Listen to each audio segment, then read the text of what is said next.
हरे कृष्णा। हम लोग वैदिक साहित्य से संकलित कर्म का सिद्धांत विषय से संबंधित श्लोकों की चर्चा कर रहे हैं। ब्रह्मवैवर्त पुराण पूर्व भाग प्रकृति खंड अध्याय 25 श्लोक संख्या 25 से 33। सावित्री देवी प्रश्न पूछ रही है यमराज जी से। सावित्री देवी और यमराज जी का संवाद। सावित्री उवाच त्यक्त्वा क्वयामि कान्तं वा त्वं वा ज्ञानर्णवं प्रश्नं यद्यत् करोमि त्वां तद् भवान् वक्तुमर्हसि। काम काम योनिं याति जीवः कर्मणा केन वा यमा केन वा कर्मणा स्वर्गं केन वा नरकं पितः केन वा कर्मणा मुक्तिः केन भक्तिर्भवेद्वरे केन वा कर्मणा रोगी च रोगी केन कर्मणा केन वा दीर्घजीवी च केन अल्पायुष्य कर्मणा केन वा कर्मणा दुःखी केन वा कर्मणा सुखी अंगहीनश्च काणश्च बधिरः केन कर्मणा अंधे वा कृपणो वापि रमतः केन कर्मणा क्षिप्तोऽतिलुब्धकश्चोर केन वा नरघातकः केन सिद्धिं वाप्नोति सालोक्यादि चतुष्टयम् केन वा ब्राह्मणत्वं च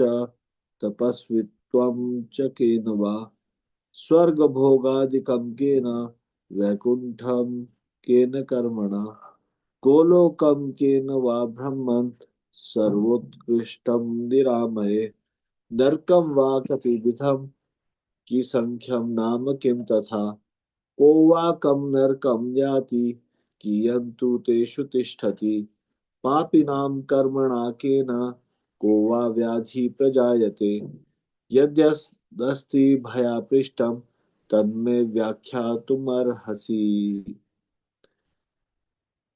तो सावित्री देवी यमराज जी से विविध विषय पर प्रश्न पूछ रही है। सावित्री देवी बोलती है, पति को तथा ज्ञान के सागर आप विद्वान को छोड़कर मैं कहाँ जाऊं। मैं जो जो प्रश्न पूछती हूँ आप उसे बताने की कृपा करें। हे यम, किन किन कर्मों द्वारा यह जीव किन किन योनियों में जाता है। हे पिता, किस कर्म द्वारा इसे स्वर्ग तथा नरक की प्राप्ति होती है, किस कर्म से मुक्ति मिलती है, किस कर्म से भगवान की भक्ति होती है, मनुष्य किस कर्म से रोगी होता है तथा किस कर्म से निरोगी रहता है, किस कर्म से दीर्घजीवी होता है और किस कर्म से अल्पायु होता है, किस कर्म से दुखी होता है और किस कर्म से सुखी, किस कर्म से अंगहीन काना बहरा अंधा कृपण तथा और पागल होता है, किस कर्म से अत्यंत लोभी महान व्याध और नर घाती होता है, सिद्धि और सालोक्य आदि मुक्ति प्राप्त होने में कौन कर्म सहायक है, किस कर्म से प्राणी ब्राह्मण और तपस्वी होता है, किस कर्म से स्वर्ग के भोग मिलते हैं और किस कर्म से वैकुंठ की प्राप्ति होती है। हे ब्राह्मण, किस कर्म से गोलोक मिलता है जो सभी लोकों में उत्कृष्ट एवं निरामय है, कितने प्रकार के नरक हैं, उनकी संख्या और नाम क्या है, कौन जीव किस नरक में जाता है, उसमें कितने दिन रहता है और पापियों को किस कर्म से कौन सा रोग प्राप्त होता है। ये जितनी बातें मैंने पूछी है आप बताने की कृपा करें। फिर उसके बाद यमराज जी उत्तर देते हैं। यम उवाच विशिष्टा जीविनः कर्म भुंजते सर्वयोनिषु शुभाशुभं च सर्वत्र स्वर्गेषु नरकेषु च विशेषतो मानवाश्च भ्रमन्ति सर्वयोनिषु शुभाशुभं भुञ्जते च कर्म पूर्वार्जितं परम् शुभेन कर्मणा यान्ति ते स्वर्गादिर्गमेव च कर्मणा चाशु भैनेव भ्रमन्ति नरकेषु च कर्म निर्मूलने मुक्ति सा चोक्ता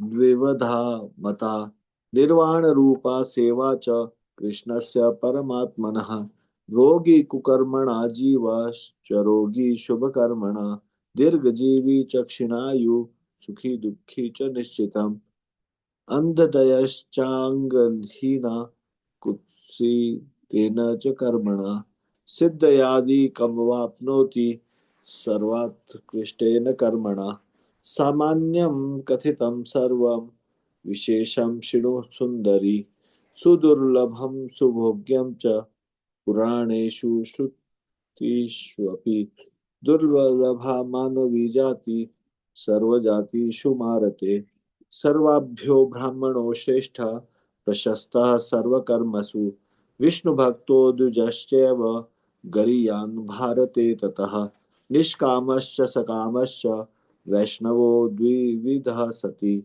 सकामश्च प्रधानश्च निष्कामो भक्त एव च कर्मभोगी सकामश्च निष्कामो निरुपद्रवः स याति देहं त्यक्त्वा च पदं निर्विष्णो निर्रामयम् पुनरागमनं नास्ति तेषां निष्कामिनां सति ये सेवन्ते च द्विभुजं कृष्णम् आत्मानम् ईश्वरम् गोलोकं यान्ति ते भक्ता दिव्यरूप विधारिणः ये च नारायणं भक्ता सेवन्ते च चतुर्भुजम् वैकुंठम यान्ति ते सर्वे दिव्य रूप विधारिणः। तो यमराज जी उत्तर देते हैं उनमें से मानव ही कर्म का जनक होता है अर्थात मनुष्य योनि में ही शुभाशुभ कर्म किए जाते हैं जिनका फल सर्वत्र स्वर्गों तथा नरकों में भोगना पड़ता है। विशेषतः मानव ही सब योनियों में कर्मों का फल भोगते हैं और सभी योनियों में भटकते हैं।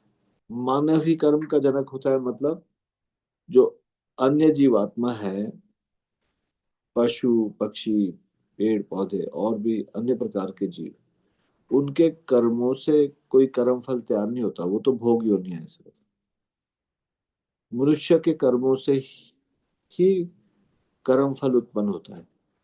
वे पूर्व जन्म का किया हुआ शुभाशुभ कर्म भोगते हैं शुभ कर्म के प्रभाव से वे स्वर्गलोक में जाते हैं और अशुभ कर्म से उन्हें नरक में भटकना पड़ता है। कर्म का निर्मूलन हो जाने पर मुक्ति होती है। हे पतिव्रते मुक्ति दो प्रकार की बतलाई गई है एक निर्वाण रूपा और दूसरी परमात्मा श्री कृष्ण की सेवा रूपा। बुरे कर्म से प्राणी रोगी होता है और शुभ कर्म से निरोगी। वह अपने शुभाशुभ कर्म के अनुसार दीर्घजीवी अल्पायु सुखी एवं दुखी होता है। कुत्सित कर्म से ही प्राणी अंगहीन अंधे बहरे आदि होते हैं। उत्तम कर्म के फलस्वरूप सिद्धि आदि की प्राप्ति होती है। इस प्रकार मैंने सामान्य कर्म फल बता दिया है। अब विशेष बातें सुनो जिसे पुराणों और श्रुतियों में अत्यंत दुर्लभ बताया गया है। सभी जातियों के लिए भारत में मनुष्य का जन्म पाना परम दुर्लभ है। कौन बोल रहे हैं? यमराज जी सावित्री देवी को। भारत में जन्म मनुष्य का जन्म पाना परम दुर्लभ है। हे साध्वी उन सब जातियों में ब्राह्मण श्रेष्ठ है जो सभी कर्मों के लिए प्रशस्त कहे गए हैं। भारत में विष्णु भक्त द्विज सबसे श्रेष्ठ होते हैं। निष्काम और सकाम भेद से वैष्णव दो प्रकार के होते हैं। सकाम वैष्णव कर्म प्रधान होते हैं और निष्काम वैष्णव केवल भक्त। सकाम वैष्णव कर्मों का फल भोगता है और निष्काम वैष्णव शुभाशुभ भोग के उपद्रव से दूर रहता है। वह निष्काम भक्त देह त्यागने पर निरामय विष्णु लोक को प्राप्त करता है और निष्काम होने के नाते उसका यहाँ पुनः आगमन नहीं होता है। जो भक्त दो भुजाधारी पूर्ण ब्रह्म परमेश्वर श्री कृष्ण की उपासना करते हैं, वे अंत में दिव्य रूप धारण करके गोलोक में जाते हैं। जो भक्त चतुर्भुज भगवान विष्णु की सेवा करते हैं, वे दिव्य रूप धारण करके वैकुंठ लोक को जाते हैं। तो आज हम यहीं तक चर्चा करेंगे, इससे आगे की चर्चा हम कल करेंगे। श्री हरिनाम संकीर्तन की जय, श्री राम प्रभु की जय, शिल प्रपात की जय, निताई गौर प्रेमानंदे।